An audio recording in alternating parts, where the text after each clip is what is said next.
Good day everyone! So today is Tuesday and today is my observation.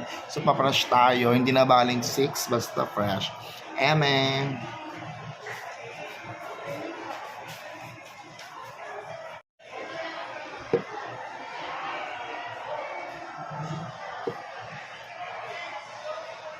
Good day everyone!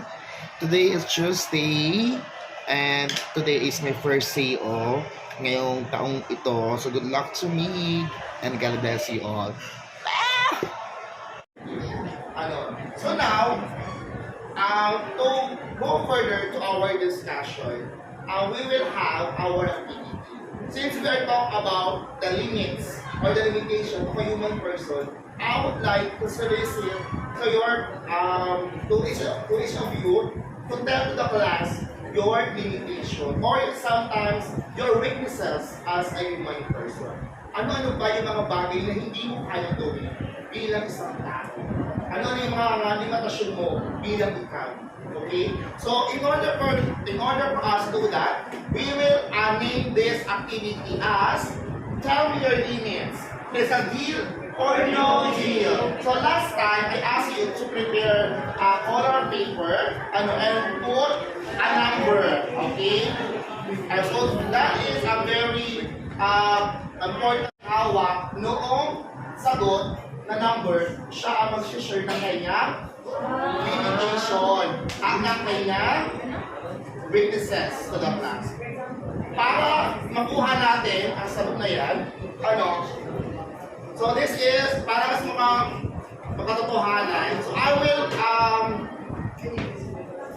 you will go, if you hear the song, you will go into pass to your classmate. And when I stop the song, kung kanino yung tumapad, siya yung aking tatawagin. Okay? But, there is another rule because I will flash some question and you are going to answer that question. And the answer of the question that I will give is the number that you will. Okay? So, now, you are going to pass, no trial.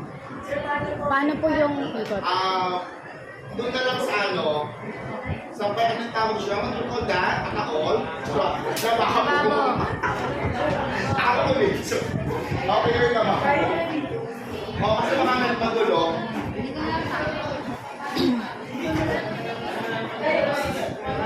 Ready na?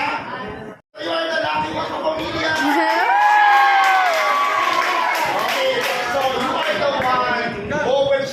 Class, your limitation and your weaknesses. And that is the game. What's your limitation and or weaknesses as a person? Ano yung mga bagay na hindi mo kaya gawin? Okay, 10. Na kanino ang 10K? Sino nakahawak ng 10K?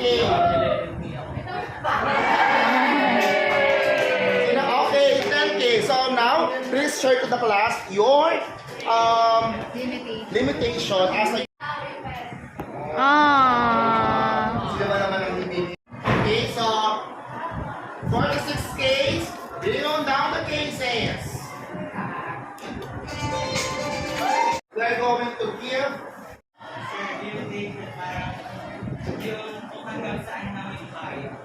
okay, kung hanggang saan na ang kaya mo. Ano pa? Hanggang saan na ang pwede, sa'yo kaya, at sa'yo naman? Hanggang. So let's see if your answer is correct. Can you please read number 11 and then number the presentation? How do you understand something about limitation? This is the things that okay, you cannot control. So these are our limits, as a human being. So we all know that we as a human being or a human person, we have our limitation. May mga bagay na hindi talaga natin kaya gawin. May mga hangganan na hanggang doon na lamang ay hindi natin kaya papipilit. Kaya tayo masasaktan kasi patuloy pa din natin pinipilit. Kapag hindi na natin kaya, let's stop na. Huwag na natin parang gawin yung mga bagay-bagay. Kasi it will really add our conflict to our situation. So as a human person, we have our limitation. Meron tayo mga bagay na hindi natin kaya gawin. Katulad na lamang na hindi natin kaya lumipad. Di ba? Hindi natin kaya lumangoy sa ilalim ng dagat na matagal or sumisid. At marami pang iba. So those are the example of the limitation of a human person. And based on our activity, I heard so much very different limitation of your classmates. Na talaga naman tama yung kanilang kasalukuyan. Kasi that will define their limitation or limits as a person. Now, let's talk about the three categories of what we call, can you please read and limitations na ating okay, thank you so much, Leo, for your wonderful answer. So, that is correct. So, as a human person, we have, we call, for example, dito na yung itinagda sa atin, and we cannot do anything about that. For example, iba naman ang babae ka na. Kahit ikaw ay may pusong lalaki, pero dahil ko ipinanganak na lalaki, na babae ka na. Katulad ng inyong guro, di ba? So ako kala ko ay pilitin ko magsuot ng damit pang babae or magpa-transgender, ganyan. Ang aking publicity ay, ako pa din ay turing na lalaki because this is my limitation, okay? And then of course, sometimes yung ating it's example of publicity. Because there are, kahit ayaw pa natin mga tayo, oras mo na, di ba? Kaya minsan nagugulat tayo dun sa mga tao, patay na siya, ang bilis. Kaya parang kanina lang kausap ko siya, tapos patay na siya. Kasi hanggang doon lang yung kanyang oras, hanggang doon lang yung kanyang limitasyon. Kaya ito hindi mo na siya pwedeng baguhin pa. Or, kailan pa. Pero later on, meron tayong gagawa to improve this kind of category. Next, the second. more than that. Yes, very good. That's why I'm very particular in time. When I say, hey, when I say 6 p.m., 6 p.m., diba? And that's the rule. Katulad na kanina sabi ni Jomar, di ba? Kaya limitation yung oras din. So, we all know that we have equally 7 days, and 24 hours. At yun mga yun ay kahit ano ang gawin natin, hindi na natin yung ma-extend.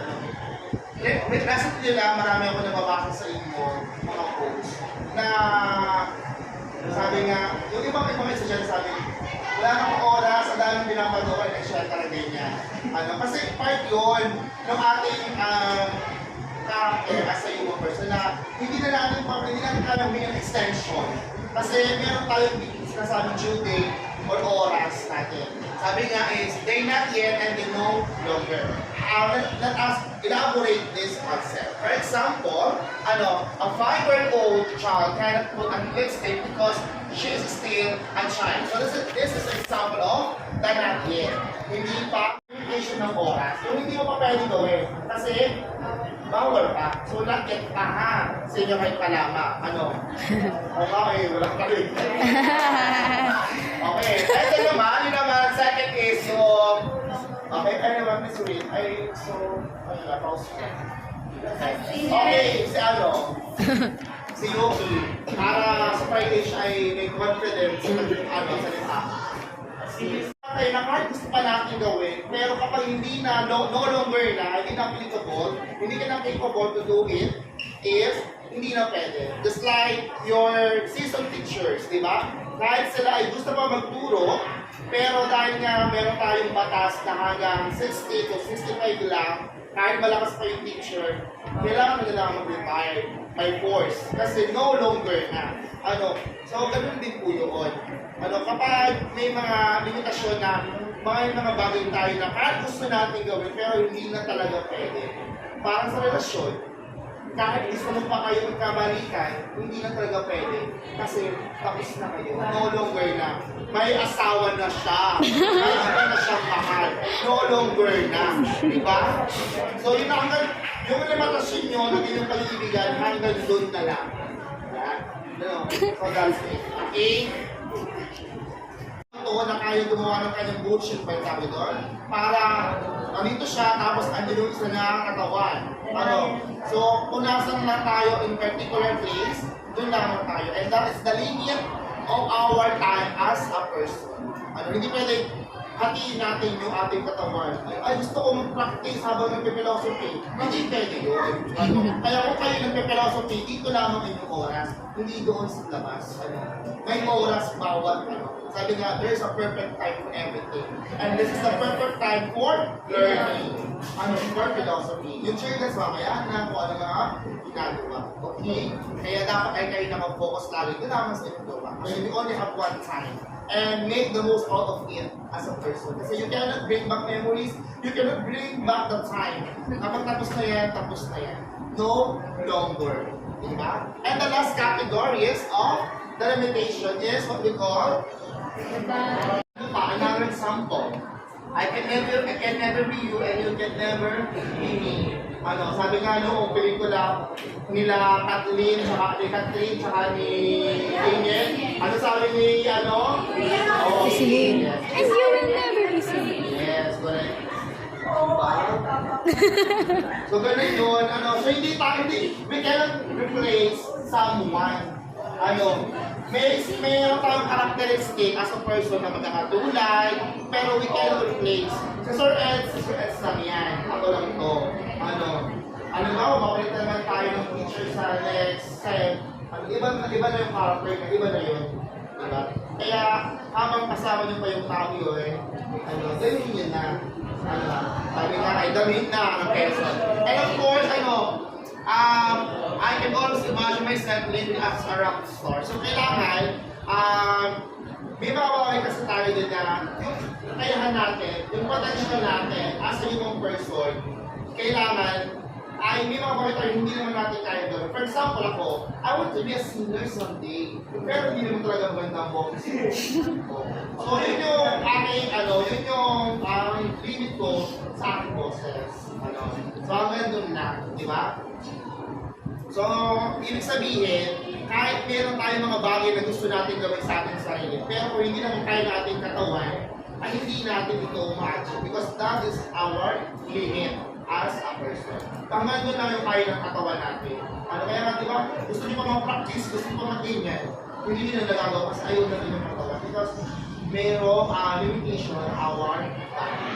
Pwede din dito yun sa the body as we So, marami itong pwede maging example. Okay, so now, before we proceed to our question, we already identified the limitation of your classmates, right? We heard their answer. So now, we all know the concept of limitation and we all know the three categories of limitation. Let us talk about how we will surpass or overcome those limitations. Kahit na ang isang tao ay merong ganay, merong limitasyon, kaya natin yan palampasan. Kaya natin yan gawa na overcome because there is, sabi nga ng isang bangko sa Pilipinas, there is a will. Pero yung wala palang gano'n, yung pala ay yung paling base. Okay, so now, mapasok yung transcendence. So what is this? I want to hear the voice of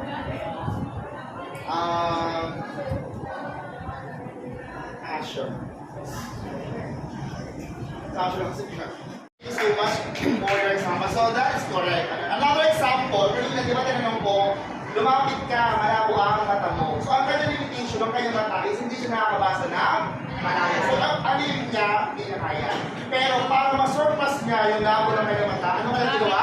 Lumapit. That's the example of this classroom. So we find ways to conquer or to surpass our limitation. Kaya huwag mo sasabihin sa sarili mo na hanggang dito ka na lang, hanggang ganyan ka na lang, wala akong mararating. Diba? That's not a criteria. Meron tayong magagawa. Kasi through our limitation, we can create a good, better version of ourselves. One example is Mr. Tinamisan. Marco Tinamisan. Marco Tinamisan is the pride of Alipad National High School. maglubakay ng kamay. Pero hindi yun naging hanggan hindi naging hadlang para ma-surpass niya yung kanyang limitation. Bagkus, nag-advantage pa yun para maabot niya ang kanyang pangarap. Just like what we did in our activity, di ba? Wala tayong top mark at top kanina. But we have 4 fingers na kaya pa naman natin gawin ibang bagay. So yung po, ibig sabihin nun, do not settle to your limitation, but rather do your limit as part of your, to keep your heart burning, para magpatuloy kayo sa buhay. Kasi madalas, ay, wala akong pera, hindi na ako mag-aaral. Ay, wala kami pamasahe, hindi ako kami mag-aaral. Kaya ang nangyari, hindi na nakapagtapos. Bakit hindi mo gamitin yung situation na wala kang pera para magsulita? Maraming paraan pag gusto. Pag ayaw, marami. Okay? So now, for your activity, I will group you into 3 groups, and you are going to give a limitation, and how will it will surpass by the 3 categories. Di ba we have,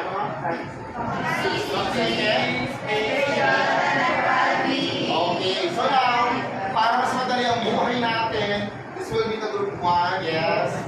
And this will be the group 2, and the group 3. Ayan. Group number 1, your topic is, and group number 2, and the group number 3, the last group, Body as intermediary. so mag-isip muna kayo ng isang invitation task as a person. And these are the criteria for judging. Creativity, 10 points. Content, 10 points. Mastery, impact, discipline, 10 points total of 50 points. Now, meron ba kayong question? Wala? Hours activity? Ayan, correct. Ang good question is, ano ang gagawin nyo? Activity. So dahil nga, we promoting the no limits, only sky is the limit, you are free to do everything that you want as long as you can present your talents, your potential as a human person.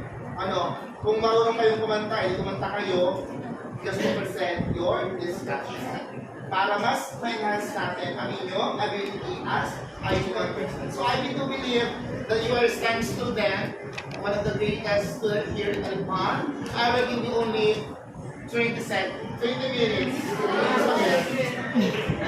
So you can find a place.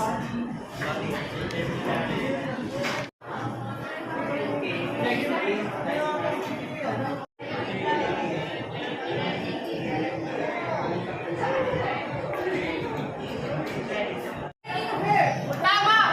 Hindi ikaw si Celine, and you will never be Celine. Celine is dead. Wala na siya eh. Pero hanggang ngayon, umaarte ka pa rin na parang nandito siya. Kaya nagalang ba tayo ganito? Nakakasama naman. Pwede ba? Hindi ko ngayon kaya. Dito ako magaling. Dito ako napapasaya. At ito ang gusto ko. Bakit? Sa tagsisa. Makakapagod sa lola. Huwag mo kang gawin. Ate ako.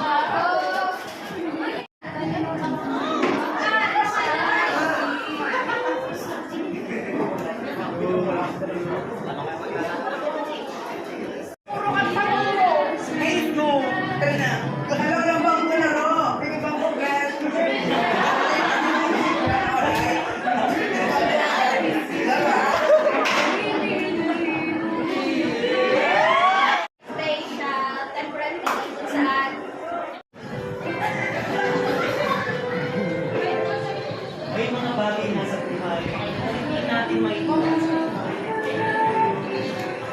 Tila na mga limitasyon natin. Pero, Nakatuloy.